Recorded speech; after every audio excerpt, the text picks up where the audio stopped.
Welcome to Daggers and Shadow Daddies. We're your hosts, Ryan and Adriana. Strap in and strap on.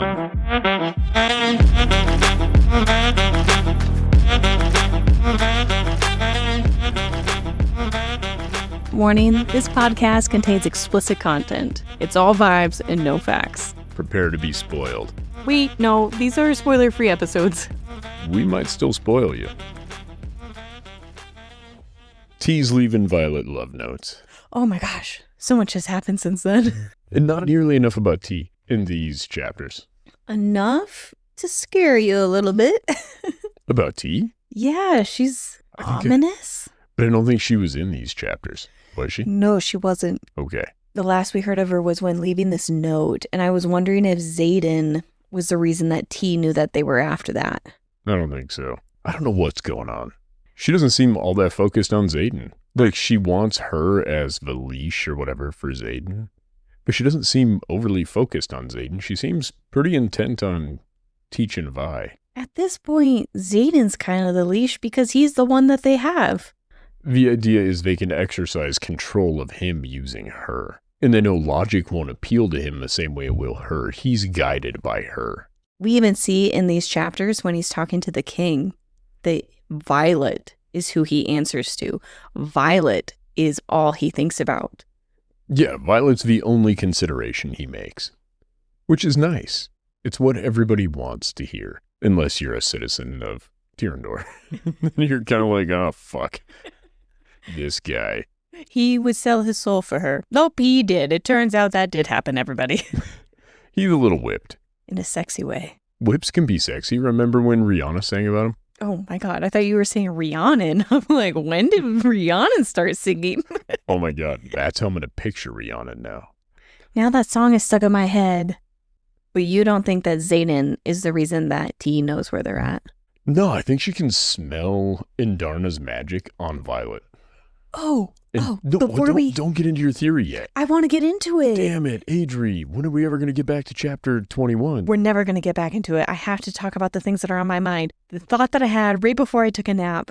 Do you think that Andarna is her own source of magic? That is why Andarna is doing fine. She is like this little floating island of her own magic. She doesn't pull from the source because she is a source.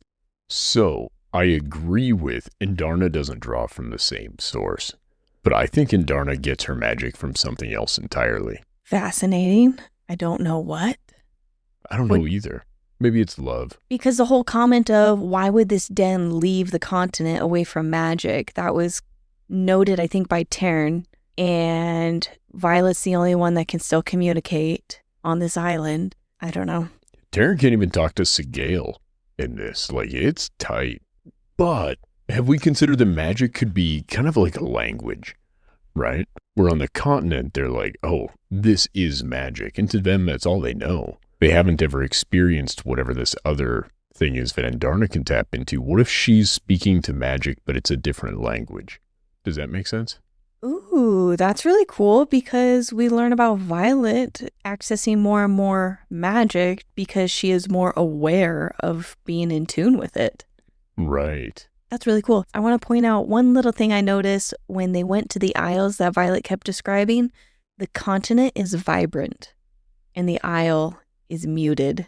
It's like the magic is enhancing the color, like just turned up the brightness. No, not turned up the vibrance. You go to the continent and somebody says, welcome to Disney Channel. It's all like, and the birds are singing and shit. You're just way happier. I was thinking of the way that America depicts Mexico when you cross the border and it goes into this sepia tone. When we went to Mexico, it was sort of accurate. The part we were in. It was really hot. You didn't see things in that tone? No. I was like, there's a lot of brown buildings and... Yeah, I always took the purpose behind the sepia tone was desert, dry. What's the one that puts a blue filter on things? There isn't a term for it, but that always kind of... I refuse to believe there is not a name for a bluer filter. Like they do when they go to places that are cold. Yeah, they'll do it for cold, but there isn't like a name for that filter. It's hot where they're at though, isn't it? No, they went north. No. No, they went south. They went south. You're right. And Xaden is It's shirtless. not snowy there. Yeah, it is warm there. Yes, they talk about how they're sweating when they go to the bookstore. Yes, it's hot there. They're in Florida or Mexico. The only two hot places I can think of right now. I think Florida is a good fit. Nobody Palm likes trees? you. Oh, yeah. Oh, yeah, okay, there's that. Nobody likes you in Florida? What the hell did you do in Florida? How have you built a statewide reputation? Is it the snowbirds or the young people that are angry at you? Snowbirds. Oh, it's the old ones. They can't hold a grudge. They'll be dead before it matters. What is a good description for this isle? What location? You don't have any ideas? I would say maybe like Cabo or something. Like it comes off like a resort territory. Okay. Wondering maybe if California is a good fit because Xaden was really happy there and the weather is perfect. Yeah, it's San Diego. That's why Tecarus has his thing there. He's like, it's always sunny and 75 at my manor. I think it's awesome. The only reason that I say it's nothing like California is the entire coast is lined with these ballisters and stuff to snipe dragons out of the sky. Okay, that's fair. They seem pretty militant, even though they're like, no, we don't. Maybe it is California. They're like, we don't agree with weapons here. They're not. We're people of science. And then they're also not people of science when it's not convenient for them. And they're like, actually, we do agree with weapons if it's to get rid of the things we don't want here. Other than they're not very welcoming. You've been to California, right? I guess I saw California as welcoming of people. Remember I had that guy walk into my room when I was working out of San Bernardino? That is terrifying. Yeah, well, now it's kind of my fault, but that's because they left the air conditioner on in my room and it was like 70 degrees in there. I was freezing balls. So I'm like, oh, I'll just leave the door open for a little bit. And then a guy walked in and I thought he worked there and he didn't work there. And then a maid came and shooed him out of my room and then chewed me out because I left my door open. You deserve that. I did, 100%. And thank you, young lady, if you are a listener. And you remember there being a tall idiot letting strangers into his room? Well, he slept. Yeah, I would say it wasn't quite the friendly place, but the food's really good. Have they mentioned the food here? Or is it just the lady's face on a plate? I was just going to say, I think we learned about the Panthers eating. Yeah, Siegfried and Roy. All of the Panthers' names start with S or C. It begins with a S sound. Oh, I didn't catch that. I just remember being so hung up on there's fucking panthers. White ones. Terrifying. And I imagined them kind of big also, like bigger than a regular panther. Just she said their paws are fucking huge. Yeah. And she's seen gryphons, so I would assume these are monstrous panthers. And they're just getting up on the table and taking pieces of this woman. Like, they're so well trained, though. Yeah, I mean, if you're going to let them free roam the palace, you probably better train them. The fact Otherwise, that they're going to eat somebody. The fact that they eat on command, that's impressive. That's true. Here's the thing. The Panthers tracked him down, right? No, I think the guards found her in that room and then they served her up. And the Panthers are literally, because he said the Panthers sniff out lies. And I'm like, oh my God, they're little lie detectors. They're truth sayers. We have two little truth sayers. Three. There's 3 Panthers. What? I thought there were 2 of them. 2 servings. Wasn't there a big old steak and a head? I believe it were several parts of her. Everybody got a dish. No, I think there were only 2. She's like, that looks... Allow me to go get a book. You want to fact check me on it? Yeah, actually, I'll do you one better. I'm going to Google Panther names because I also want to know how they're spelled. It's dangerous territory. This is only Onyx Storm information. I'm Googling very specifically. I don't do your generalized Google search bullshit. I can't get there with that. You have to go to a wiki page, and then you have to find where it's at on the wiki. What? I like how we came back around to the topic I wanted to start with. Yeah, you son of a bitch. Okay, they're not panthers. All right, I'm going to go get the book. I'm going to die on this hill. Tairn growls and Andarna perks up, taking notice along the bond, her golden energy intensifying as 3 pure white panthers stalk toward us. God damn it. And their names are Shira, Sheena, and Shora. They sound so similar. Yeah, they all start with S, though. I blurred them together. I don't remember if I said C or S, or I covered my bases with that. You did. Bam. So then there must have been 2 slabs of steak and 1 head? Poodle, I think there were... Everybody had a plate set in front of them with a cover on top of it. Everybody did. Sitting at that table. The king said, "You missed dinner, but you're in time for dessert. This scene was so fucking good. It was awesome. I'm so glad we did 6 chapters this time. Because the 25th chapter was not for me. We got the scene that I thought already happened where a dagger is stabbed between... Yeah, you fucking called it. Yeah. In your weird John Wick way. Yeah, we ended up getting that scene. Okay, we cannot just review this whole chapter and then go back to the beginning. Fine, It'll we'll go make the back. second half so boring by comparison. Yeah. It's an amazing chapter. It's good. Send me back to 22, baby. 21, I mean. Take me where you want to go. Take me on a trip. I'd like to go somewhere. Chapter 21. They're headed to Cordyn. Tairn's upset because Halden is slowing down the gryphons. And I think Violet calls him out of, do you want to give him a ride? And he's like, well, no. She's like, then shut the hell up. Yeah, both things are true. They should have dropped Halden over the ocean. When they get to Cordyn, I love the interaction between Tairn and Andarna because he scolds her multiple times on this little trip of her manners. He scolds her for keeping her tail on the ground and wanting to eat without her welcome. Yeah, and then when they do land, he scolds her about swimming, and he's like, only go in as far as your legs. Claws. Yeah. And I'm like, oh, Dad. Well, I don't think that they know how to swim. Would they? I don't know. I don't paint the dragons into a corner. I think they can do anything they put their mind to. Well, especially in Andarna. We've been rooting for a war on the seas for Heaton. I was just going to say, it's weird that Violet didn't choose Heaton to come with her. Because of the sea? Yeah. I don't know. There's an ocean nearby. It seems like it'd be cool to have a water wielder floating around. Also, I bet they have water. They're not a water wielder. They just breathe underwater. Oh, man. Second signet. They wield water. Oh, my God. Is Heaton a marked one? Yeah? Second signet. They wield water. Or my heart. Oh. I am so pumped if Heaton actually has a second signet. Like, time to make this fucker useful. There is so little information about Heaton. I can't find if they are a marked one. Yeah, I'm starting to believe that we're Heaton's biggest fans. We are Heaton's #1 fans. Given the amount of missions Heaton goes on with Xaden and being next to him and came back with Violet, Heaton's a marked one. And they have a second signet. It's canon. We've confirmed it. We've confirmed. But back to being in Cordyn, Halden is fumbling and being awkward getting out of the basket. And I think Xaden kind of enjoys this moment of seeing this beautiful man, his... Lord Farquaad. Yeah. And I think he rips his bag because he's yanking it across something. I envision this hot air balloon basket is what they're being carried around in. And why would you make the Gryphons carry it? Well, who else is going to carry it? A dragon? The dragons won't. They're too good for that? They've refused. Yes. I'm with the dragons on this one. They seem more principled than the Gryphons are. Yeah, I guess if Violet's the one demanding that Halden shows up and Halden brings a second person, then it's kind of on Violet to get, I guess it's not her place to tell dragons. She does not command the It's not her place. Everyone heads into the arena. I was so lost on where Cordyn is.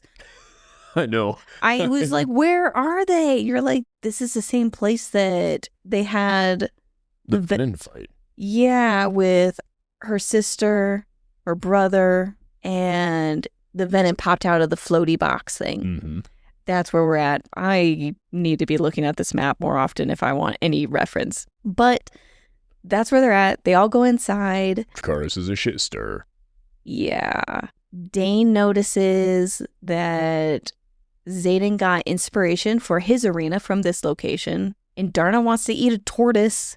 And Tairn scolds her again, like, you're going to get this stuck in your teeth. The shell, yeah. It gets stuck in your teeth, you little dummy. We're learning about a lot of animals. There are tortoise. Yeah, there's a tortoise. We have horses, panthers. That's true, actually. We learned of no animals other than dragons and griffins for 2 books, and now we have multiple animals. And sheep. Yeah, sheep were a given. Yeah, Andarna talks about them in the first book. She talks about them a lot. She's hungry.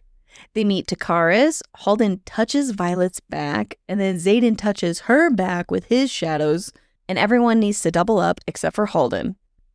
And Xaden, I'm assuming, because he has his own room, and then he creates an excuse for her to...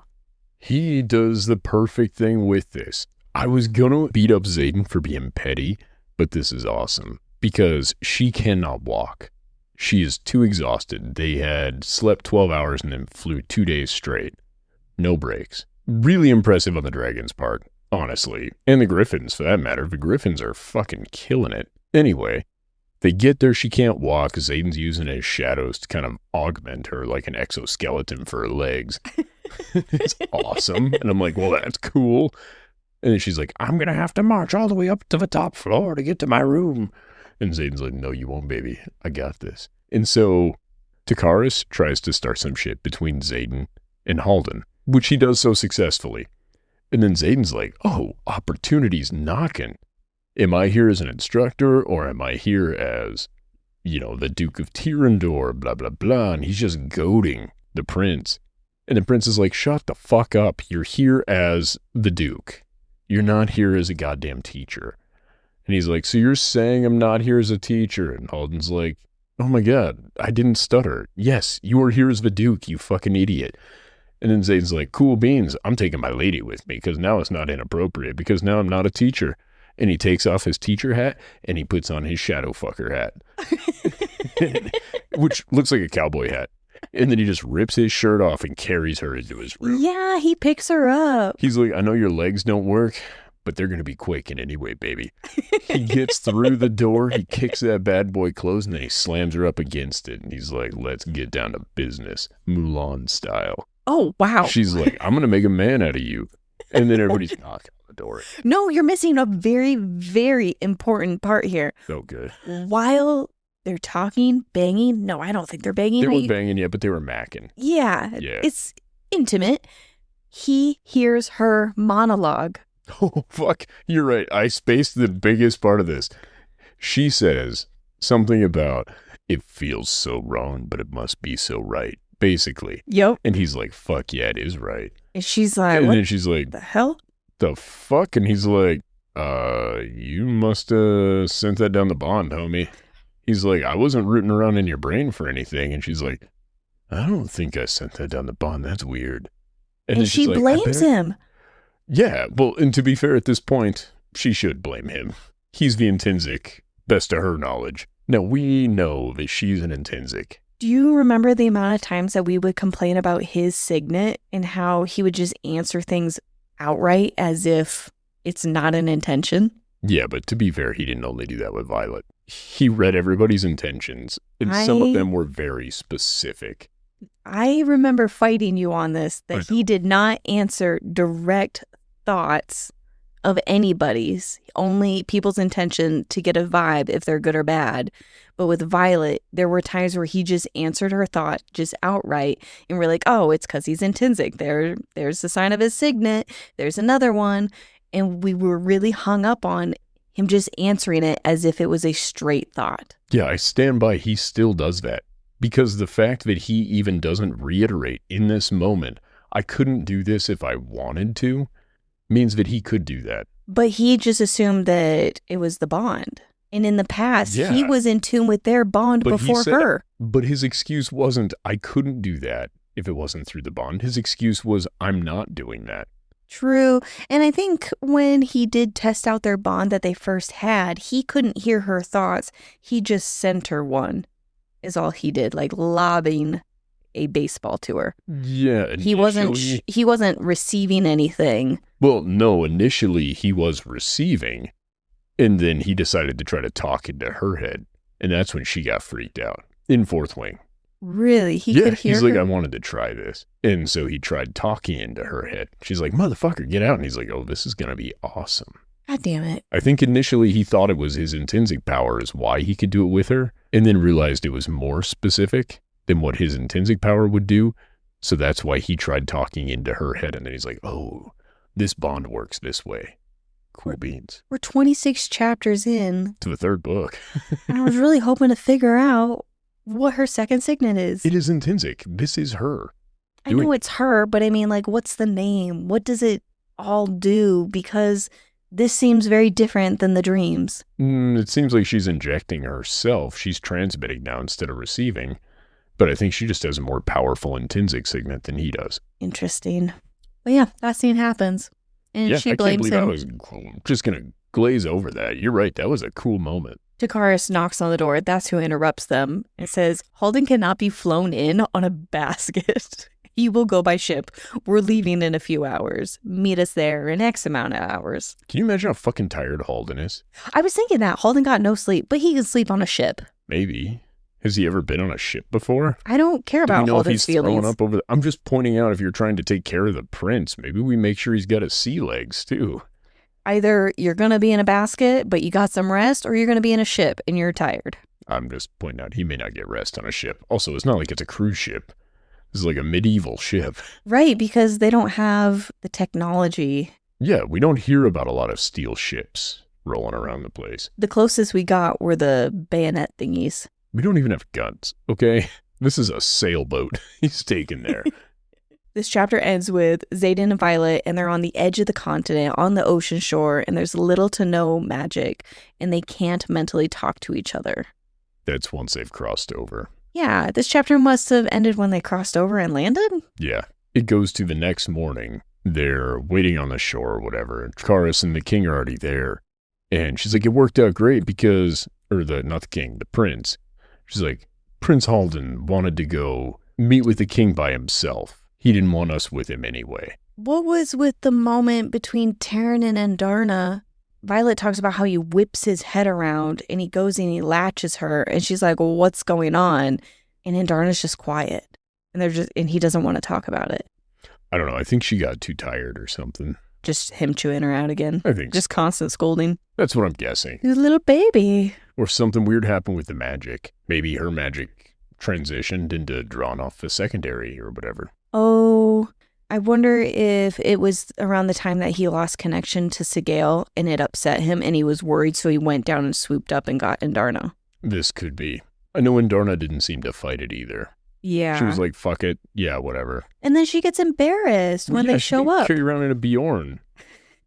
She's a little embarrassed. She's like, I'm 15. I don't need to be in a car seat, Dad.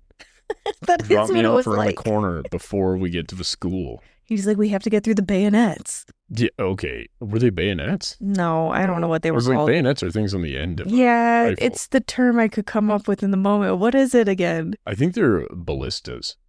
That's what they are. What did the book call it? I don't know. Something to that effect. Crossbolts.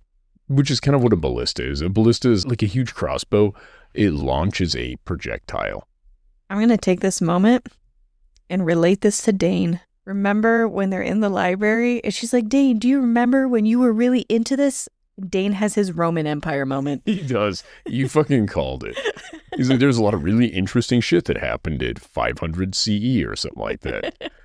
And I was just like, oh, that sounds neat. Like, let's hear a little bit about that history. And you rolled over and you were like, oh my God, Dane has his Roman Empire moment. I'm like, oh, fuck, man. That was a great observation. I didn't even get close to that. Violet's all preparing to become like this ultimate scribe. She's training with her father, studying hard. She's like, do you remember when you were into these history books? Very specific and niche. He's like, yeah, we can learn a lot of useful things from this era. I'm like, I swear to God, Dane, if you start telling me about war strategy from an era centuries ago, and I could just sense you being like, yes, more. And I was like, God damn it, this is the Roman Empire.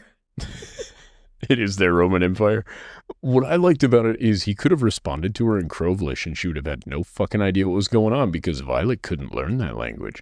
I don't think that she couldn't. I think she was so busy learning other shit. Her dad told her that she couldn't figure it out. He's Oh. like, oh, little dummy, you're going to have to bring Dane. He's like, all right, Dane, you're my next hope. He had to find a merchant that also spoke common. He's like, in case Dane's not viable at this point. But chapter 22, they arrive, crossbolts for dragons. They use a map to know where to land, and it's Tecarus' other house? Yeah, his manor. It sounds It's a freaking summer home. beautiful. To be fair, his other home is beautiful. This is Malibu. Maybe this is a Malibu area. Ooh, there you go. When I think of Last Man on Earth, I think of Malibu's Most Wanted when I think of Malibu. You know what I mean? I can't even Satan remember would it. show up and just be like, y'all got game station? So, oh my God. The prince could be the main dude from Malibu's Most Wanted. So what happens in Malibu's Most Wanted is our main character is, I believe, the governor or the mayor of Malibu, governor of California, I can't remember which. His son gets kidnapped by these two actors who are going to hold him hostage, and they're pretending to be real gangsters, kind of like Tupac. I forgot all about this movie. That guy is a douchebag. Yeah, but this would be the prince, right? This is Halden. Yes, this is Halden, because he gets kidnapped, but he's acting hard, and then he finds out that they're actors, and then he acts real hard, because he acts like he's more urban than he is. He acts real hard. Real gang shows up, and he still thinks they're all actors. So, like, the place shows up, they're getting shot at and all kinds of shit, and he jumps up on top of this El Camino, or I can't remember if it was an El Camino or if it was a Monte Carlo. It doesn't fucking matter. And he's got these Tech 9s, and he's just blasted up in the air, and he's like, King Kong ain't got nothing on me. He's just shooting in the air. He's like, I'm Malibu's most wanted, bitch. Like, it seems like a Halden moment where he's just so fucking dumb. It's like the real Panthers come out and he thinks that they're trained. This is it. If he thought it was actually like tiger meat that they were eating, he's just like, somehow you guys made that look like my girlfriend's face. The confidence with which he says shit. Because, yeah, chapter 26 ends with them essentially going to be murdered. He's asking the new king, y'all got Game Station? So no, I got stupid. PlayStation and I got GameCube. Nah, man, I'm talking Game Station. That ain't a thing. I fucking love that movie. I don't know. I bet it does not hold up at all. No, we're not going to watch it. I bet it's problematic today. Oh, it was problematic then, I think. Back to Malibu. Tairn scolding Andarna to not go Like deeper. Violet Malibu Barbie while she's there. And all the guys are just Ken. Xaden is all of a sudden amiable and nice, and nobody knows how to fucking handle it. Which kind of works. I loved it. But I was wondering if this would be essentially his cure. And I think that was what they're showing us in these chapters. This is Xaden's cure to being venin, but it's not a viable option. I don't think it's his cure to being venin. I could be wrong, but it seems like this wouldn't be any different than just cutting off the source. It seems like he would eventually starve. Oh, yeah, he would go through withdrawals. They tell us about the withdrawals with venin, but I still think this will happen with dragons or something. Well, it's even the dragons are having withdrawals while they're there. Yeah, Tairn's in pain. Yeah. Everybody but Andarna. Andarna seems to be unfazed. That's when I thought she was her own source. Tairn scolds Andarna to not go deeper than her claws in the water. Only Tairn, Andarna, and Violet can speak to each other. Mira thinks it's because of Andarna. What a stupid note. Who would do that? Who wrote this bullshit? Who wrote this? Almost like it was 11 p.m. and they were exhausted. Dragons leave to hunt. They ask for horses. Xaden is staring out at the sea and relaxed. Multiple times we were wondering if he was going to write that letter that we saw in an excerpt many chapters ago and leave Violet, or I don't know. It's going to happen at some point. I thought he was going to Yeller himself. Oh my I straight up God. was like, that's it, he's out. He found peace. You know what would be hilarious is if Xaden's the one that dies off and you're like, finally, the book's getting good. The entire fan base is like, we're fucking done. And you're the only one there in the crowd like, yes, give us more. I don't think you would allow me to be okay with that. And I do like Xaden. I want to point that out. I like Xaden. And especially in this book, this is the best Xaden we've ever had. Wait a minute. Last time we recorded, I asked you who on your list is the line that you draw for reading or not reading in a death. Right. Was Xaden even on that list? No, if Xaden died, I would keep reading this. I didn't even catch you doing that. No, me doing what? Not putting him on that list. No, he's a good character, but it's not bookending for me if he's gone. What? Xaden's replaceable in my heart. With who? Oh, man, don't make me list that. Oh. Don't make me do that. Is your endgame Dane? No. But I've changed who I think Kat should look at. I think Kat should look at Dane. Kat needs to be with Traeger, the smoker. I think Traeger could die. We don't love Traeger yet. And we don't True. love Dane, but I like Dane more than Traeger so far. Dane's warming up a little bit on me. How? How is it just a little bit? He's been a good dude. He's been a good dude. He has been. And especially when Xaden started treating him well, I'm like, oh, wow, this could be such a healthy relationship between everybody. Dane was equally surprised at that. Yeah, He's like, what the fuck? Is he okay? He spoke to me as if we actually grew up together, him and Violet. He asked a question about their upbringing. To Dane. Correct. It was a wild play. And what a mature moment to be like, hey, I want to know more about my lady. Who knows my lady the best from this time in her life? Her best friend. I would do that, to be honest. Like if I met the person whose name we won't speak, in case they ever find this, I have so many questions for that dude. So many questions. He didn't know me. I knew him. I was the weirdo. I think he knew you better than you think. We went through your old home movies today from when you were a kid, and you were cute. So the dragons leave, and this chapter ends with she's debating Tecarus' offer for them to stay on the Isles. Yeah, because she sees how happy Xaden is, completely ignoring how much it sucks for everybody else involved. She didn't even consider those things. She was actually very much like me when I talked to you about it. I'm like, oh my God, they could do this. And you're like, that's devastating for everybody. I'm like, right. We got to think of the dragons. You are Violet. We've been over this. Chapter 23, there's an excerpt from Asher. We learn his name, her dad's name. Is this where we learned it? Yep. I was giddy. And what a shit name. I thought we learned it a few chapters ago, but I was giddy when we learned his name. Right, because I was comparing it to... And now I think it's a shitty name. Like, I've met so many kids with that name that... How many kids have you met with the name Asher? There were quite a few growing up. I've never met an Asher. I think there was a movie character or something that popularized the name Asher for like 5 years. Because it seemed like when I was in 5th grade, every other kindergartner's name was Asher. I never heard of it, but... Her dad says Crovelish rebels didn't uphold a deal with Deverelli, and they were killed in, I think, the Midnight Massacre. Yeah, what a cool name. And I was so lost in all these things. There's so many names, so many locations, so many events going on. I'm trying to take notes and I'm a little bit lost. Definitely need to do a reread after this of just sitting down and just listening to all of it at one time. And I think it'll make more sense. Even they're planning through all of this. I'm like, why are we here? What's Halden doing in the building? Why is he by himself? I know why he's by himself now because he's noble and nobody else is.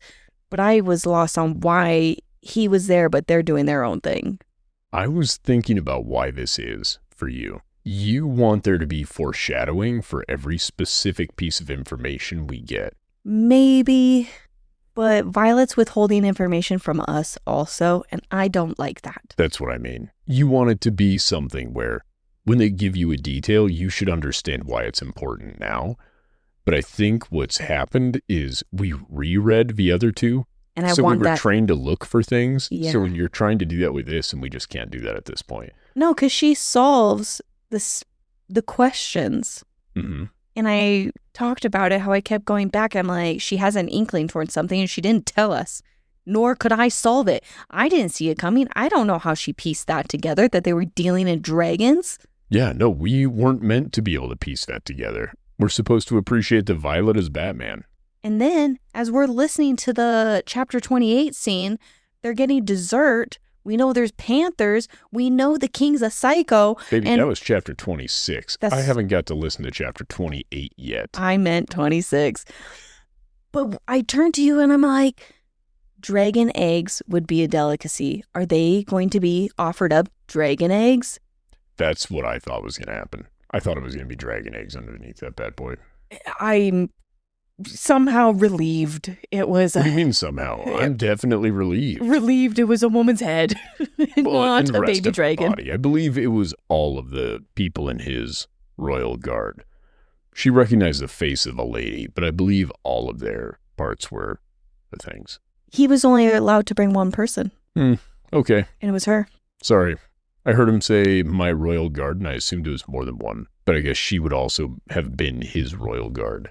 I don't like that that's how the plural of that would work. I don't know. I'm very lost on all of these.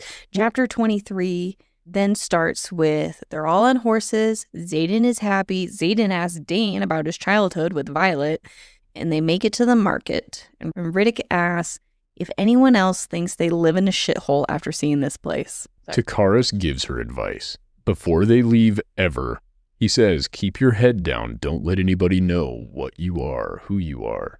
Keep a low profile. And then being dressed in all black, not changing their clothes to blend in with society.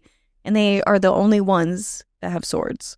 Yeah, and they also just look like dragon riders in general. Probably got flight goggle marks on their heads.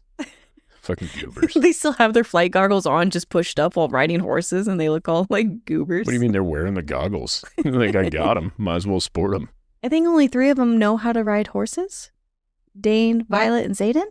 I think so. My guess is that would be a wealthy person's thing. That's what I was getting from it, because I don't think Riddick knew how to ride a horse. Right. Or it was his first time riding one. And it's quite different than a dragon, evidently. Yeah. Weird. Almost like somebody said that books ago and caught some shit for it. Was it me or was it just the internet? Porque no los dos. So they're in the market. People are calling them fire bringers. I'm so dumb. I didn't understand. I think even they didn't understand. I think somebody said something about how we didn't bring any fire. And I'm like, yeah, right? They meant the dragons. What? No. What? Who pieced that together? Who could have solved this mystery? I've been wrong about so many things. The few things I've gotten right, I'm real uppity about, actually. The wandering eye one. I still would love to imagine it just a lazy eye floating around. No, I just kept thinking he's just got wandering eyes. It keeps looking at her boobs. Like, Halden, pull it together. Eye contact. My nipples are down here. They're calling him Firebringers. Xaden and Dane find the merchant location. Mira is annoyed by Xaden and Violet being in love. They're having this moment. They get off the horses. He takes her off the horse all seductively even and just rubs her down him or something. Yes, he uses the friction of their bodies to ease her descent. It was necessary, right? Yes. And they're having this intimate moment. And Mira is annoyed. So here's the thing. I like that they're having these moments, but I'm a little bit like Mira. I didn't listen to it.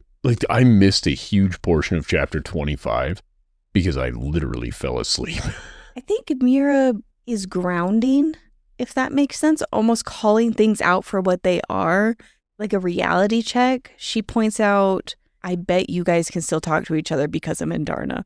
She points out the absurdity of the crew that Violet put together. She pointed out that it's almost like Grady is sabotaging the mission. Yeah, I think Mira is there to be the audience to a certain extent in parts of this, right? So when they find the merchant that they're looking for, there's some really cool moments there where I don't want to jump into it too early, I guess, because then we'll just end up rehashing it. But I do agree. Make sure that I bring up that Mira was jealous. Oh, I'm going to. It's a big point for me too, actually. Because I've been always thinking it's going to be Brennan that's going to turn because he has an orange dragon and he's mysterious and ginger. That is 3 evil things. I'm just kidding. But Mira is overshadowed. And this whole entire time, she sees all the effort that her parents put into Violet and Brennan. And Mira, to be fair, that's also brought up. What effort have her parents put into Mira? What? Are we at the merchant yet? Because that's where this comes in. Take me to the merchant. How do we get there? Oh, we have one of your notes that is next. After Mira breaks apart their little moment, Halden is alone with the king, something they're talking about. They go in the bookstore. 2 people try to attack Mira, and Violet makes a comment that one is an older man, Brennan's age. Oh my God. So, we know Violet's 22? 21 now? No, she's got to be close to 22. She's got to be pushing 22. Depending on when her birthday is. She's 21, 22. I'm giving her 22 as a benefit of the doubt on this moment. Okay. Brennan is 9 years older than she is. Brennan is 31 years old. An older man like Brennan. What? God damn, Violet. It hurts, but I was the same exact way. Until about 25 years old. I was being nicer about the 30s. I think being raised by old people made me not consider age that often. And when I did, even now, I'm like, old people are in their like mid-70s. I don't consider people who are in their 50s old people. Teenager me thought old was 30. Like, genuinely, that is an old person. And after that, it's just downhill. I mean, to be fair, they're not wrong. My back started hurting. Like, oh, no. My body began falling apart at 30. 30s are the best. I have 2 friends that are coming up on their 30s, and they were kind of getting down about themselves. I'm like, what the hell are you talking about? 30s are the best. We have so much more money than in the 20s. It's the most fun time to be alive. But I wish I could have my 22-year-old body back. This is to all the young girls. Being in your 30s is freaking great. To all the young men, when you're 22 and yoked, just enjoy every minute of it. Don't waste your time going to the gym and tearing up your body or doing physical manual labor. Just enjoy it while it's there. We're definitely experiencing our 30s differently. I'm enjoying your money and my money. And I just sit all day. I'm enjoying you. Oh, I enjoy you. The only major advantage I see in being 30 is getting to enjoy 30-year-old Adri. You're my favorite thing. Oh. Maybe that's where I don't give our 30s enough credit, that we worked really hard to have this relationship with each other at this stage, and it is so enjoyable. Yeah, it's pretty sweet. We're pretty great. We're awesome. Yeah, so Gail and Tairn got a few things to learn from us. But the older man attacks. Fuck that. A man who's still quite virile and has got lots of years left. Many years to go. Xaden kicks a chair into him, and Violet throws daggers into his joints. I thought she threw one. She threw like 3 of them. That seems like a lot. She only has 2 hands. She's quick. She's fast. Xaden pulls out the daggers and wipes the blood on his shoulder. As he's talking and easing him through the moment of like, hey man, I just got to do this real quick. And he just wipes it off. I love the way he talks him through it though. He's like, this is going to hurt. Also, I'm trying to be diplomatic. I'm doing a new thing. I'm not going to fucking kill you, man. Unless you fuck around. Like, it was just a nice moment where he was still very jovial through the process. He's very cheerful. I mean, it lasts for the next 8 seconds, but still it's awesome. This chapter ends with an old woman walking down the stairs. In this, I paused immediately. How old is she? This woman is old. She's in her 90s. This woman is legitimately This woman This is is the first old person we've actually ever met. Oh my God, you're right. This is our first grandparent. I know, isn't it amazing? And it only happens in the land of science. How weird. Almost I couldn't pray away enough of the venin. That's not going to stay. So we have our first actual old person of the book. We do. She comes down. Well, I don't even think we get a gender. As this person is walking down the stairs, I pause and I'm like, oh my God, Ryan, what if her dad wrote her all of these clues so then she could then one day find him and then they could work on this mission together? That's why he ran away. And you're just like, he left his wife to just go hide? And 2 surviving children. Right? Yeah, I don't know. I think Asher's got a little more going for him than you do. You're like, I think he made the right choice. This is so logical. His wife's still got the dragon. The kids will be fine. 2 out of 3 ain't bad. Don't mind when the letters obviously quit being sent. I think we landed on her dad is dead. We never left there. We didn't have to land. We didn't take off and go elsewhere from there. I think I was always holding out that she was going to find her dad. She will find him someday. When she meets Malik. In the letters. Oh, your thing is so much sweeter.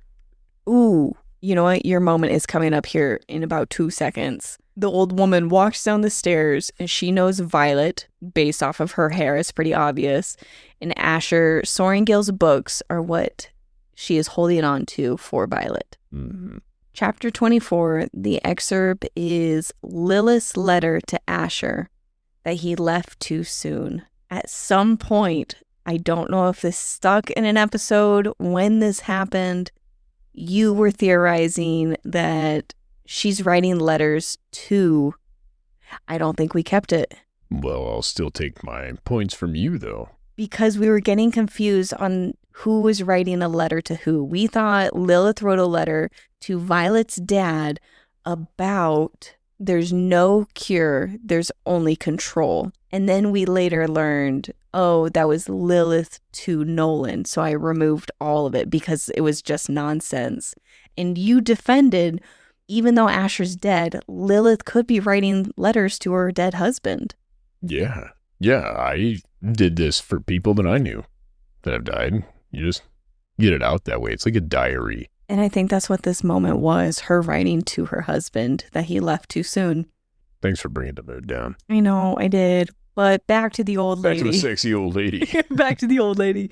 Give me the old scientist. Will you retell this scene of the old lady looking at Violet and her partner? It's amazing. So the old lady's like, Violet Sorengale. She's like, oh, and she sees Violet and Xaden holding hands and being kind of smoochy. She's like, I know who you are, too. And seeing She's Xaden like, protect her. Oh, young lady, sorry, I got excited. No, I got excited. You hold up here. Let me describe the scene, and then you can fill it in. She's like, oh, he's protective. And she heard what he said to the guy that he was removing the knives from, basically. He's like, the woman that I value more than anything in the world is the only reason you're alive. Don't threaten her life, and I won't have to end yours, basically. And then she's like, oh, okay, you have dark hair, you have brown eyes, I guess, is what she says. He's like, other than that, a pretty good description of you, Mr. Atos. And everybody dies laughing. Mira except is cracking up. She keeps going to go collect herself. And it's a great moment because it's exactly what you would be doing in that moment. Everybody's having a great time except Violet and Xaden at this moment. I think Xaden was having a good time. Dane, I think the lighthearted Xaden that he got to enjoy just before coming into the bookstore eased the tension a little bit. He checked it, though. He immediately, during this process, he says something, kind of pokes Xaden, and Xaden, like, immediately snaps at him. He's like, well, it was fun while it lasted. That is how that happened. Like, fucking A. Honestly, it was a good Dane moment where Dane's just like, well, I had to know. It was great. Yes. So she thought Xaden was Dane. And when she learns who Xaden is, though, she knows Fen Riorson. Everybody's dad was hanging out in the Magic City. I think there's a strip club there. Oh. They all went there on business. Oh. No? Why is it gross? There's some type of deal going on with Fen Riorson being there because this old woman knows him, and then the king brings it up about hopefully you keep deals like your dad or something like that. I might add, Violet's dad only got those books there with 6 months to spare. Oh, that's right. I think he was murdered. Yeah, I think we've pretty much been on that boat the whole time. Because I do remember debating with you if he could have died of a broken heart. And I remember thinking it seemed clinically unlikely. Well, when Violet says that he died of a broken heart 3 years ago from heart failure, the woman doesn't correct her like, no, he thought people were after him. She just his heart may have failed, to be fair. If you get stabbed in the chest, technically, your heart's failing to continue to pump blood. Oh my God. I don't know. They have that moment. Did a comorbidity of a dagger in the chest. I think that would be a great moment. I hope they address things in that way. When she learns that he's murdered, and they're just like, well, it was heart failure. It technically didn't continue to work. I've been assuming that it's a type of poison that stops your heart. I agree. Or somebody with a signet that controls blood. No, was it Devera? She gave him a super boner and his heart couldn't take it. Stop but it. Lilith Sorengale did. High five. Come on. Super boner high five. Bam. She is given 3 questions. What is the title of the manuscript? Do you remember? Fast Times at Besgaiath High. Definitely not. Stay golden, Dragon Boy. She slaps him on the ass. No. It had something. You're close. Lieutenant Colonel Asher Sorengale. That's it. That's all I know. Did you write it down? I did. I wrote it down a while back when we first learned it because I was like, this sounds important. When did she get it? Before or after Halden showed up in the jealous scene? After. She couldn't open the thing until Halden reminded her of who the first love was. Correct. I have another song for Halden. History of the Second Crovelish Uprising. Maybe. Could be that. What's your song? For Halden? Yes. Little Willie by Brian Connolly's Suite. Is that what's playing in your ear right now and you just think it fits? It's going to be playing in my ear right now. Hold on. Let me see here. Yeah, now it isn't. But Little Willie won't go home. And you can't push Willie where Willie won't go. Seems like a Halden thing too. Anyway, she answers the first question. It's the title of his diary. Second question is what? What is your hypothesis on why the Deverelli ruined the Second Crovelish Uprising? And she gives a basic bitch answer, but she's like, I don't like to be wrong. You don't have to say that out loud, Violet. We know you don't like to be wrong, and it doesn't matter to her if you like to be wrong. If you hear somebody's an academic, do you often assume they enjoy being told they're wrong? Hey, Violet, she can use deductive reasoning. She's a goddamn scientist. Ever since I failed the wards.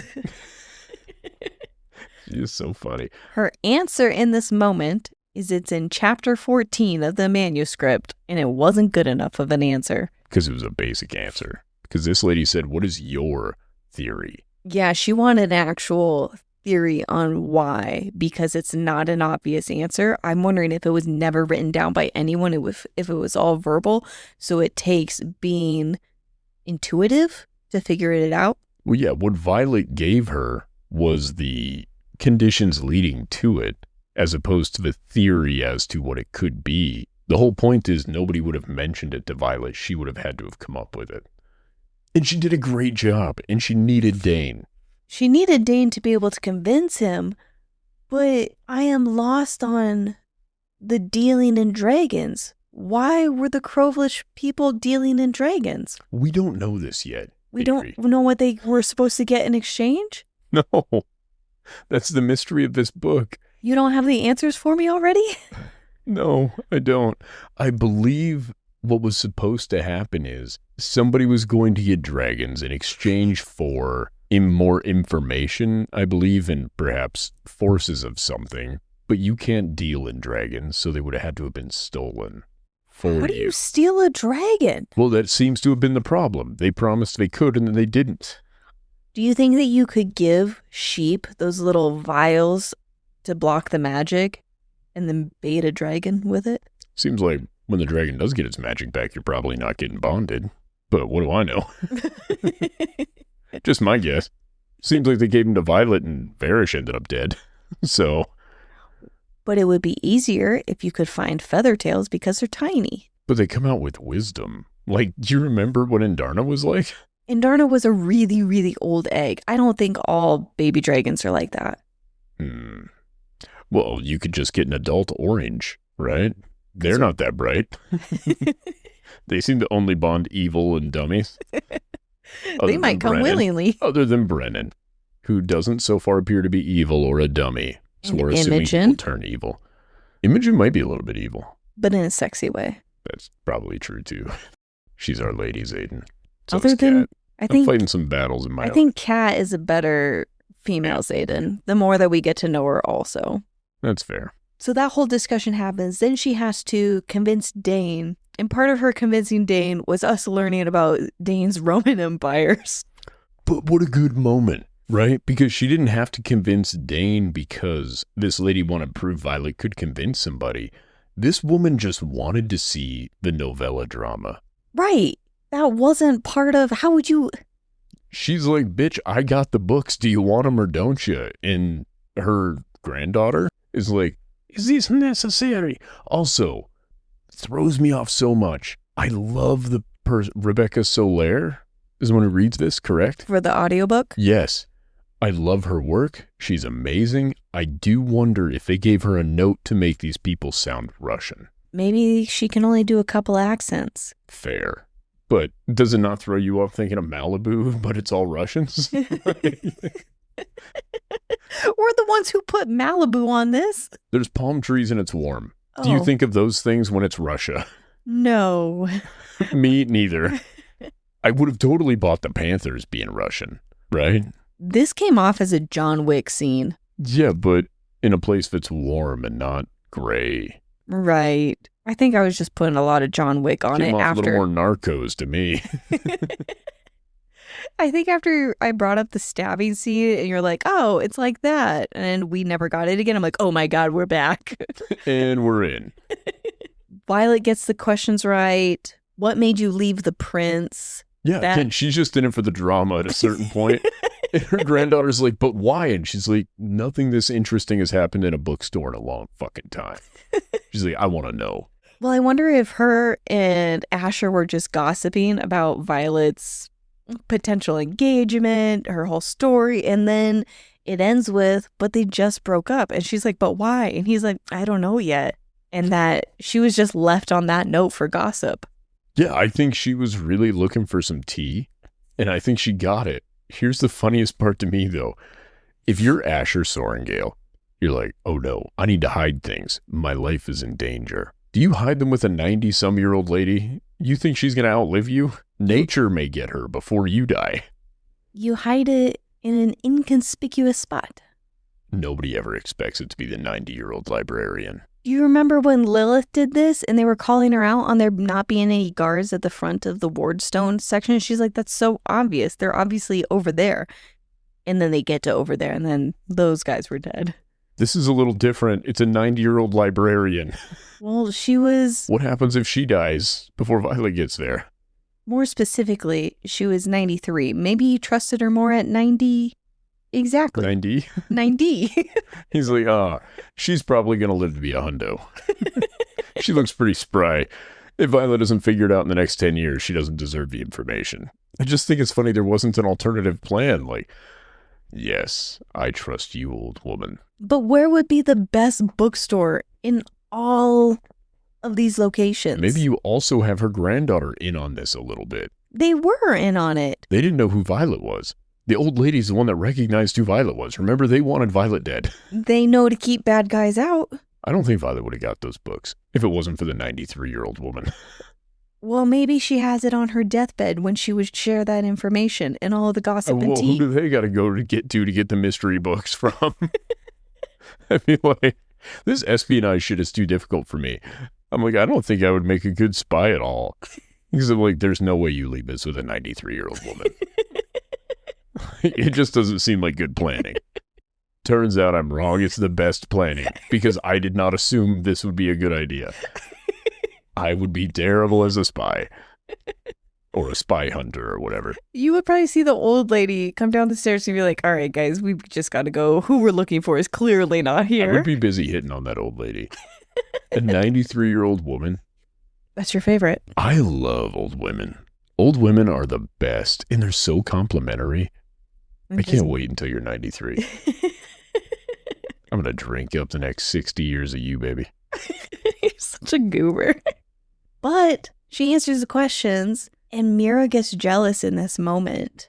Oh, yeah. Like, he wrote all of this for her.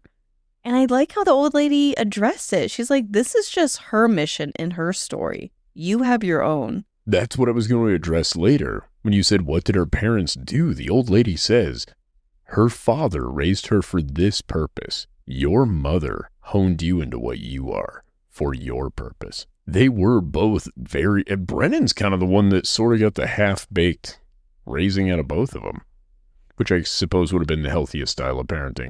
What do you think Mira's story is? Mira's going to run that goddamn military. Violet may be the most powerful signet. Violet is not the best strategist.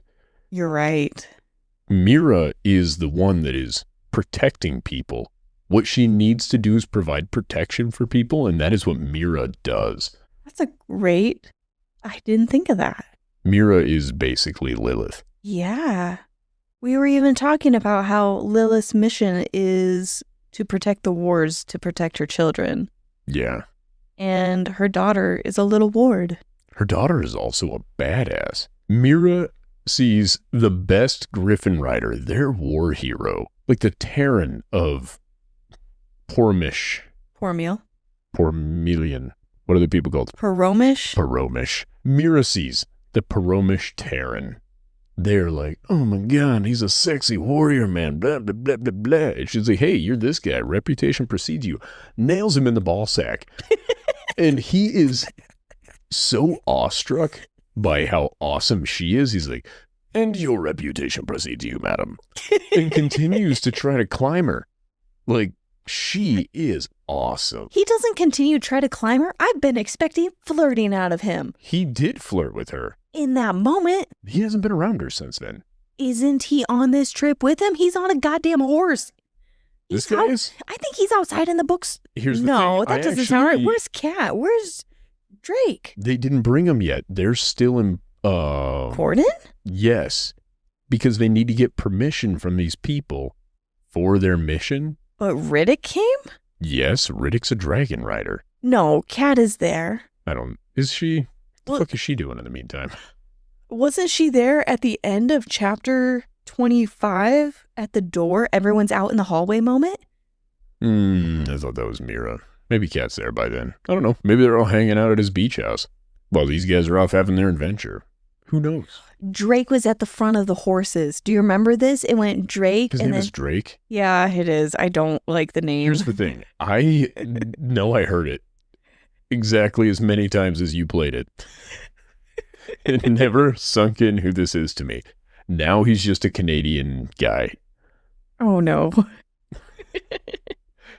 I need to change that in my head. Duke. No. Duke is a title that Xaden has. I keep thinking dog. I think he's outside of the bookstore during all of this because he was in front and he was surprised, or somebody was surprised that Xaden wasn't up front. And Xaden's just like, no, I'm fine being here by my girl. You go ahead. Lead the way. Well, regardless, he wants Mira bad. She's that cool. He better shoot his shot. First of all, if he's smart, he'll hit this strategically. He'll save her. He's not going to pump and dump this. She could obliterate his nation. He needs to really watch his P's and Q's. I get it. There's some pressure on this one for him. And it started off in a way that maybe you don't want to apply that pressure immediately. Because she applied a lot of pressure to his gonads. I think there's going to be some type of fight scene and he saves her. I think there's going to be some kind of fight scene and she saves him. Because I'm a feminist. That would be so cool. And right? I don't think it's going to happen though. Why not? Maybe. She's like, listen, we can do this together. Or I can do this by myself, but wouldn't you like to help? An even cooler scene. They're back to back and they're fighting everybody off as they're going down a street or something like that. And he's going down. And then they're fighting. He's having this trouble. He's being overwhelmed. She throws a little shield barrier thing over him to give him time to collect himself. And then she's like, last time I'm saving your ass. And he's like, I would just want to look at yours. And then he goes, no. Yeah, that's what he does. It's his move. Was the second most famous Canadian rapper.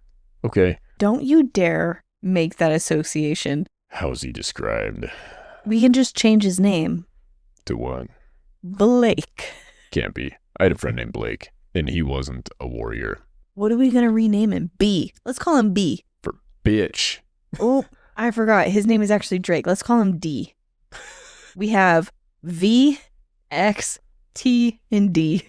For Dane. Nope. DK. Donkey Kong. Drift King. Drift King. Oh, that's pretty good. It's not. A group of gryphons is adrift. Holy shit, you're right. It was good, and I missed it all along. Wow. Good job, Adri. You win that one. You take all the credit for that. I didn't do that on purpose. You found it. We'll name him DK. There was a little nugget of gold in that pile of shit, and you dug through the pile of shit and found it. You are remarkable. So DK is there. He's outside of the bookstore, and he hasn't flirted with Mira yet, but he's going to. Yeah, they're gonna fuck. End of chapter 24 is them going back to the palace, and Xaden shows up in a towel. I think you theorized that Halden showing up in a towel would work on her. I'm like, Ryan, stop it. Showing up half naked is not going to work on Violet. You have to come up with something else for Halden showing up to their room. And Xaden shows up. I'm like, oh, wait a minute. That makes sense. Actually, that might work. As long as it was Xaden. As long as it's Xaden. We're kind of forgetting that Halden in a vacuum is super attractive. But now, if he and Xaden are both standing side by side in towels, Xaden's taller, a little more yoked. But if Halden had a 15-inch cock, it would be dangling just slightly below the towel. Shut the hell up. We don't think that'd be funny? Imagine, he's like, it's a little breezy in here. Oh, I need a longer towel. Halden seems like the type to have an embroidered H on his towel or something like that. Halden seems like the kind of guy to not even have a towel. Somebody just walks around covering his penis with their mouth. Oh. I didn't say who it was. Halden is awkward. He's not awkward. He couldn't get off of the dragon. He couldn't get off of the griffin, and he ripped his bag.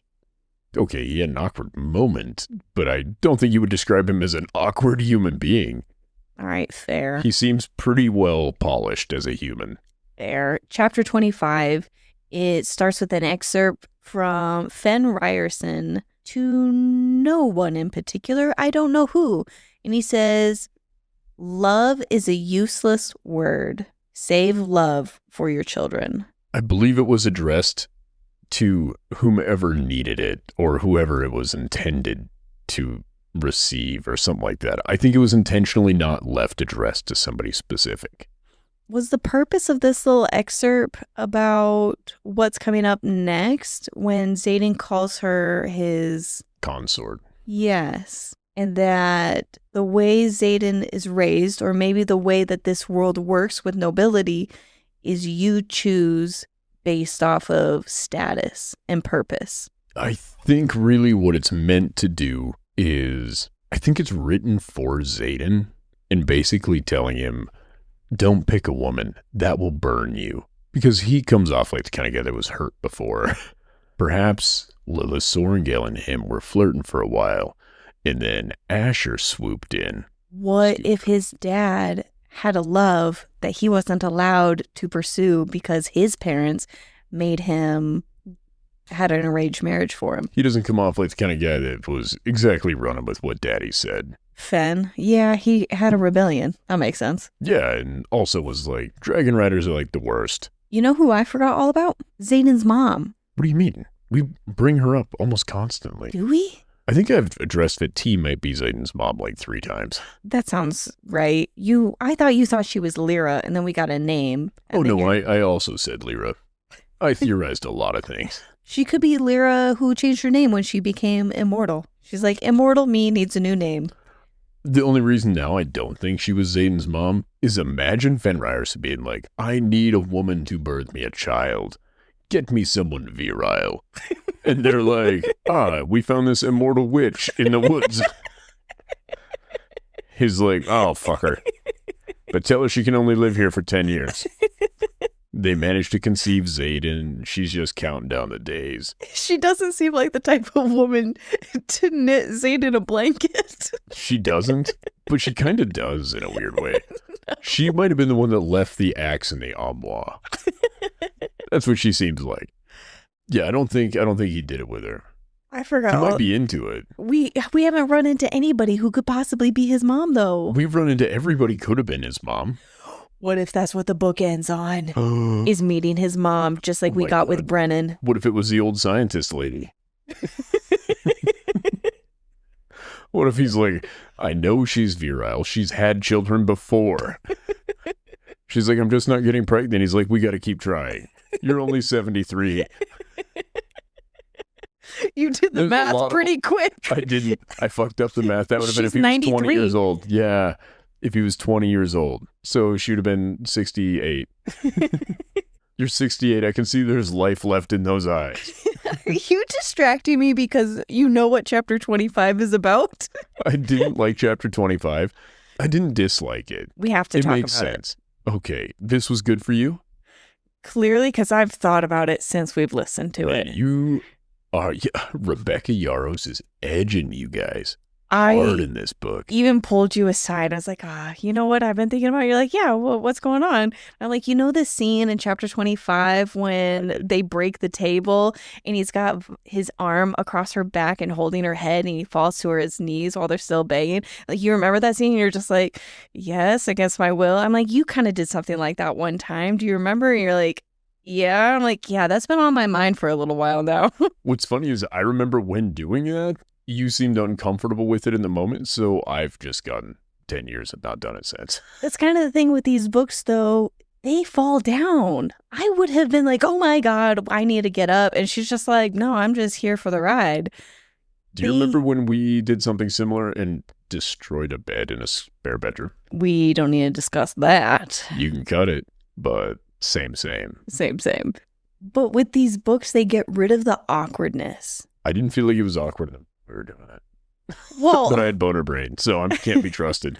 Because if, like, in reality, it would be uncomfortable, the falling down, there would be a lot of actual awkwardness to it. But in this scene, all of that's removed. The awkwardness doesn't come until people knock on the door. And even then, it's only awkward if you stop. I thought it would be awkward if you don't stop. No, we've had this conversation. I stand by. If you keep going, there's nothing awkward in sex. If somebody's knocking on the door? I don't give a shit. I'll knock back on the wall. You just yell, go away, as you're hitting the wall, and it's fine. They go away. Or they can listen to you fuck, but you're like, we're going to be here for another 25 minutes. You can hang out there or you can come back. It's up to you. In this scene, they're also banging without magic, and this is very different. They feel less than whole. They feel inhibited, though. Uninhibited. Right. But Xaden is at peace.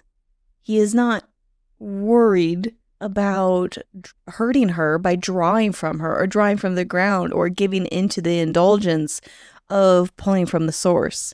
Can I offer a strange comparison to this? It's kind of like heavily buzzed, lightly drunk sex, where or even like when you're a little high, you're not overthinking anything. It's all easy. Your mind is at ease. Not hammered drunk sex. That's kind of gross and sloppy, but... For Xaden's perspective, I think for Violet, she's pretty sober. She feels a little more sober than normal. She starts off that way, but I think Violet also is at this point of peace seeing him so happy. This is the first time they've had sex where there's no hint of frustration in it. None. Is this the scene where they talk about her actually considering again, and I don't know. I fell asleep. He kind of checks her and the reality of it. Oh, I think this is when he tells her that the dragons are in pain. So that's a weird thing to talk about during sex. I don't know if I think he during. fucked up. Oh, maybe it was during. So here's how my memory of this chapter goes. She's in a bath, and she's like, the sides of a tub are so tall, I bet he can't even see my tatties. Right? I immediately thought, odds are he can see them, depending on how far away that tub is. If that tub's 10 feet away, and you're in a damned garden tub, I'm going to be able to see what's going on.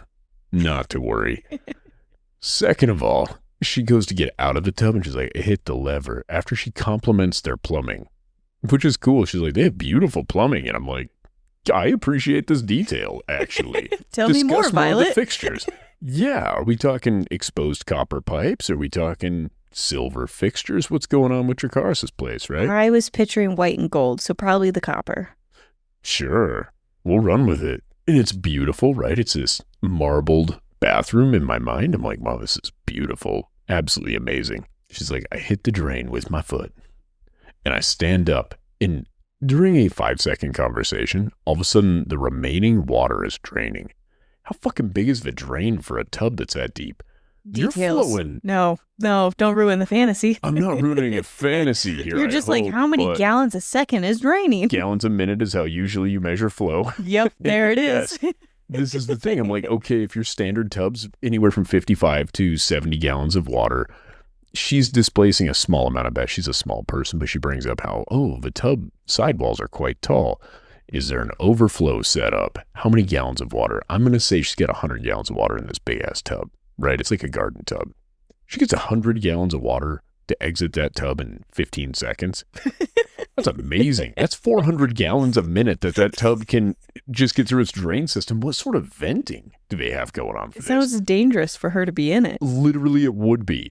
This is kind of my point, is I'm like, holy Christ, don't let your foot get close to that drain. It'll suck you in.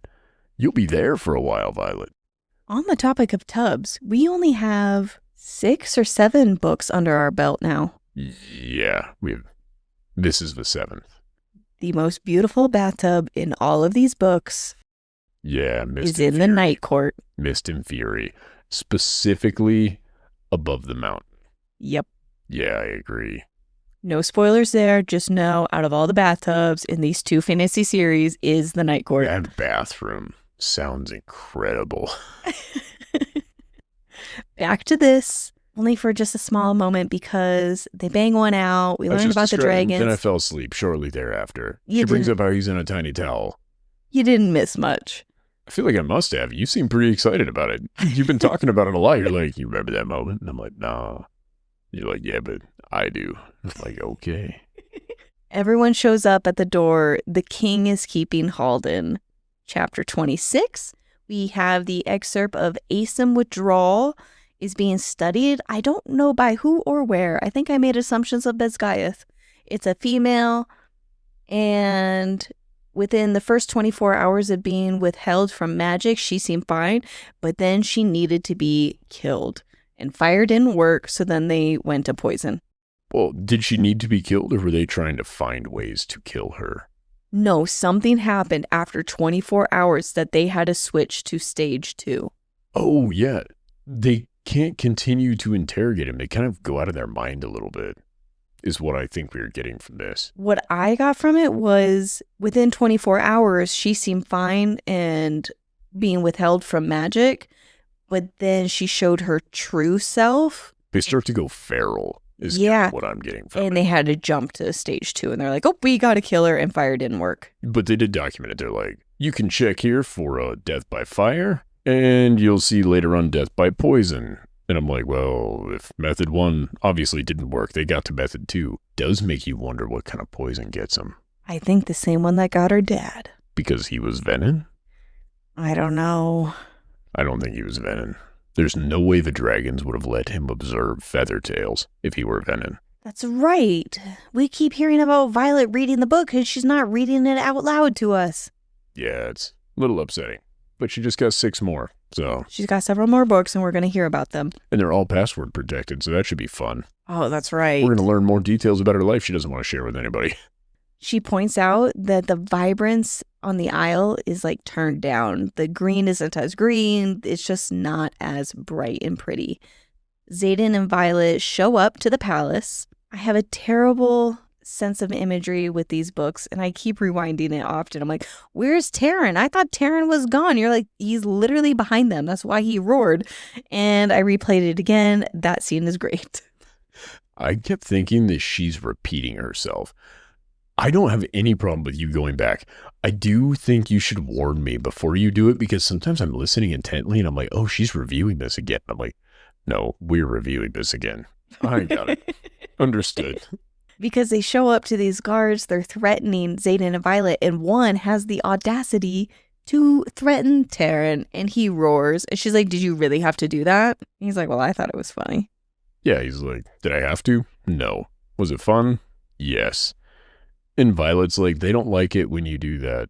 It reminded me of one of your best moments. Can you think of which one I'm thinking of? I don't know, and I'm worried. What don't babies like? Oh my God. Babies don't like shaken baby syndrome. No, they do not. Dragons don't like it when you try to stab them. Yeah, of course they don't. I need to defend this. I was playing a game with our daughter when she was little where I would push her head into the pillow and she was laughing and giggling. And my dad was like, you need to be careful because she could get shaking baby syndrome. I'm like, babies don't like shaking baby syndrome. Or she wouldn't be laughing if she was getting hurt. Oh, it was honestly such a cute moment for you and a really cute moment of your dad. It was. concerned. And to really clarify, she was at like... She was not being shaken. She And was she not was not a baby. And they don't like it. If you're ever curious, ask one. Babies don't like shaken baby syndrome. Yeah. This moment just made me think of that so hard. I'm like, God, that's so funny. But Yes. the woman nearly shits herself. I think she falls on the ground What do you mean trembling. nearly? Everybody shat. Everybody shat. How wouldn't you? The man shat standing up. And maintained holding his weapon. He was prepared to die to prevent them from going inside. That was giving royal guard. What kind of war college do you think they've got set up? How many of them do you think get murdered at their college? Learning how to stand up to dragons. Eventually, Xaden tells them that he is the Duke of Tairn. And they ask about Violet, and he says she is his consort. I'm a dummy. I didn't know what a consort was in the moment. We were out of service. All we had was this downloaded audiobook. And I turned to you. I'm like, what's a consort? She seems really offended. And Tairn is like chuckling. He's like, oh, I guess congratulations is in order. And you tell me, oh, that means she's his prostitute. Hold on. I did immediately correct it. You did, but I had a few minutes. At first, I was like, I think it's like prostitute or something. And I was thinking concubine, not consort. And then it occurred to me, I'm like, no, wait. Consort means like fiance. And then you're like, oh, that makes more sense. I'm like, yeah, not proud. So Tairn congratulates her. He's getting a kick out of this. Tairn says, is this cause for congratulations or are we sad? She's like, fuck you. And I bet he could feel her excitement because she admits, I think, that she liked it. She said, this isn't something you say out loud before we've discussed it. That's not a no. And she has some real audacity with it because wasn't it Dane who asked, are you guys still together? And she's like, no. And Xaden's like, yes. Yes, we are. So she made that decision without discussing it with him first. And she could do worse. He seems to have turned over a new leaf. He's a new man now. Yeah, he's venin. He's kind of hot as a venin. I like it. Okay. His jealousy, his rage. All the things you look for in a partner. All these things burn down the world for you.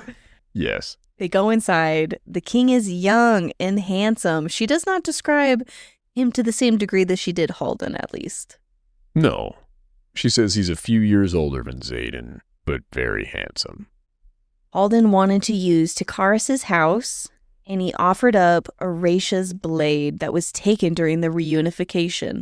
I want to pause on something before we get into that. What do we know about royalty? Not in this book, in real life even. What happened in the glory years? Were they classically attractive people? No. Why not? Because they were inbred. Yeah. What the fuck is going on in this book where they're all male models? Like, I feel like Derek Zoolander. But why male models? Is what I keep thinking. I'm like, because they just keep getting good looking every time. I'm like, the fuck is going on here? The breeding pool is crazy in this place. But we were talking about wealthy people. There's no reason for there to be an ugly wealthy person because you have enough money to be good looking. All of these nobility, all of these nobles have enough money. To dress well and look good, yeah. And to have magic elixirs that make them look young. That not has go never bald. been described. Not one time in this book have they been like, we got some not so ugly juice if you need some. It's not a stretch to assume that it exists in this book. But the other thing that gets brought up in this book is the people on the continent are good looking. The people in the Isles, the old lady and the granddaughter complimented them. Really? Yeah. She was like, God damn, they grow them nice there. Because she's No. looking at Xaden, she's looking at Dane, she's looking at Riddick. She's like, motherfucker, what do they put in their food? The fact that I didn't even remember this when you said you enjoy flirting with old ladies because they love giving compliments, that's exactly what this old woman did. She was just eyeing up these men, loving it. She was, but it stands to reason. She's like, we got a leak in the bathroom. One of you boys need, I need one of you boys. To come fix my pipes. Everybody's looking around, they're like, not a plumber, and Riddick's like, fuck it, I'll give it a shot. He's outside. They call him in. They're like, Riddick, we'll be back for Riddick you. is outside? Yeah, I don't think he was inside. No, Riddick was inside. I think he was there. He had to be there to laugh. And he wasn't cracking up more than Mira? Not more than Mira. He contained himself. He's learned to keep inside thoughts inside. He's grown. Look at him go. My man. This is Riddick's book. Yeah, it is. This book is about Riddick, And Sawyer, Andarna, and Andarna. which is all I really wanted. It's great. This is an awesome book. It's funny. A lot more dialogue from other characters than just Xaden and Violet. And we get to learn more about everybody's personalities. I love it. We needed it. Anyway, back to your thing. Back to this. Handsome king. Halden was making this deal. The White Panthers show up. 3 of them. The king called him a liar. The king said, the only thing... Well, Violet tells Xaden, before they go in, she gives him a quick rundown. She's like, listen, the big thing here is be honest and be direct. Don't fuck around. They're not here for funnies. They're a very literal society. Do not promise them something that you can't keep. Right, but was the only reason that Halden was technically lying was because Xaden was given his title back? If Xaden did not get his title within the last week, or however long it really was, it would have been Halden's to give, correct? Depends on how you're looking at it. This gets real dangerous. Because the king even says, usually we consider possession. 9/10 of the law, so to speak. Yeah. I think it had more to do with they had a relationship with Fen Riorson as well. So they still acknowledged Fen Riorson as the Duke of Tyrrendor. Okay. Maybe not necessarily that, but they did have a relationship with him to have an idea of how this dagger was taken. That's what I mean, is they didn't see that it gets real shaky. Because you can look at this as to the victor go the spoils, or you can look at this from the idea of, oh, somebody swooped in and stole this from this person who we know to have been the rightful heir and owner of this object. And it's an object that has a lot of meaning. There's a small detail of when Halden takes a knife out of his hand, he puts it on his person. As if it were his own. Yep. Douchebag. He's our Dane of this book. Fuck that guy. Then, Xaden has to say who what is the term, heeds loyalty to? It's basically... Who do you pledge loyalty to is what Xaden needs to answer next. Is it Navarre or Tyrrendor or Aratia? To whom are you loyal? Yes. And Aratia is a city, the capital city of Tyrrendor. Right, so it can't be that one. It was Tyrrendor or Navarre. Tyrrendor or Navarre. And he says Violet. Yeah. And then Tyrrendor, right? He said, I am loyal to Violet. I am loyal to Tyrrendor, specifically when Violet is there. And that's ideal, but wherever Violet goes is where I am. Yeah, and I think he says something, he is also loyal to Navarre if that is where Violet's at or something like that. Yeah, it really is just, I'm loyal to Violet. Like a little dog, wherever she pulls him around to. Oh my God, she's a leash. That's been brought up several times. I don't get it. Would really. you call her the old ball and chain? No, I'm just teasing. Then we see the dessert. Yes. First is a slab of meat so thick, it must have come from a massive cow. I don't know. Violet gave that scene way more justice than I'm giving it. You should really read the book. It's a good scene. It's a pretty good book. You guys should check it out. And then they lift the head. Well, they lift the thing to reveal the head. The, brass covers. Yes. Yeah. I was in shock. I think you were driving. If I was driving, we would have been in danger. Dude, we were almost in danger with your reaction while I was driving. It was a dangerous moment. I was freaking out. I wanted to pause to be able to take in the moment, and I think you would have lost it if I paused that scene to just sit there and think about what I just heard. But there was so much action. This scene is so badass. We're missing a couple other small details. The king is like, don't be a baby, prince. Fix your fucking hand. You'll be fine in a fortnight if you get that bad boy wrapped up. And he is no nonsense, to the point. Really, he's the asshole Xaden kind of pretended to be in the first book, right? Yeah. And then Xaden as an offer for a trade Because the king tries to trip him up and he's like, are you asking for the same deal this idiot was? And Xaden's like, I don't know what fucking deal he was asking for. He no longer speaks for us. I'm here. This is the deal I want.